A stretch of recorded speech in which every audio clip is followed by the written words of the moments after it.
എൻ്റെ ഡെയിലി ലൈഫിൽ ഞാൻ റെഗുലറായിട്ട് ചെയ്യുന്ന ഒരു ഹാബിറ്റ് എന്ന് പറയുന്നത് ജേർണലിംഗ് ആണ്.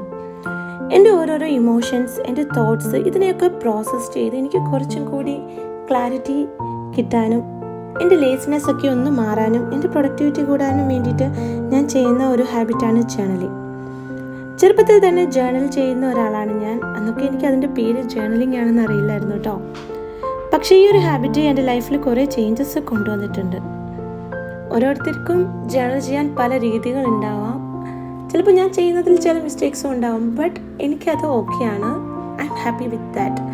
ഞാൻ എങ്ങനെയാണ് ചെയ്യുന്നതെന്ന് വെച്ചാൽ, at the end of the day ഞാൻ എൻ്റെ കാര്യങ്ങളെല്ലാം ഞാനൊരു ബുക്കിൽ എഴുതാറുണ്ട്.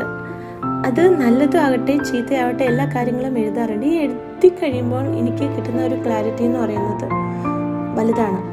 ചില കാര്യങ്ങളൊക്കെ നമ്മൾ കേൾക്കുമ്പോൾ ഭയങ്കര കോംപ്ലിക്കേറ്റഡ് ആണെന്ന് വിചാരിക്കുന്ന കാര്യങ്ങളൊക്കെ എഴുതി കഴിയുമ്പോൾ എനിക്ക് കുറേ സൊല്യൂഷൻസ് കിട്ടിയിട്ടുണ്ട്. അതുപോലെ തന്നെ ഞാൻ പിന്നെ ആലോചിച്ചിട്ടുണ്ട്, ഇതൊക്കെ എത്രയേ ഉള്ളൂ, അത് കേൾക്കുമ്പോൾ എന്തോരം കോംപ്ലിക്കേറ്റഡ് ആയിട്ട് തോന്നിയെന്ന്. അതുപോലെ തന്നെ ജേർണൽ ചെയ്യുമ്പോൾ ഞാൻ മനസ്സിലാക്കിയ ഒരു കാര്യം എന്ന് പറയുന്നത്, നമ്മൾ എത്രത്തോളം എഴുതുന്നോ അത്രത്തോളം നമ്മുടെ സെൽഫ് കൺട്രോൾ ആ ഒരു ക്വാളിറ്റി നമുക്ക് ഇമ്പ്രൂവ് ആവും. നമ്മുടെ വീക്ക്നെസ് ഒക്കെ നമുക്ക് ഐഡൻറ്റിഫൈ ചെയ്ത് നമ്മൾ ഓൾറെഡി ചെയ്ത മിസ്റ്റേക്സ് ഒക്കെ നമുക്ക് റെക്ടിഫൈ ചെയ്യാനും സാധിക്കും. നിങ്ങൾക്ക് എങ്ങനെയാണെങ്കിൽ താഴെ കമൻറ്റ് ചെയ്യണം കേട്ടോ.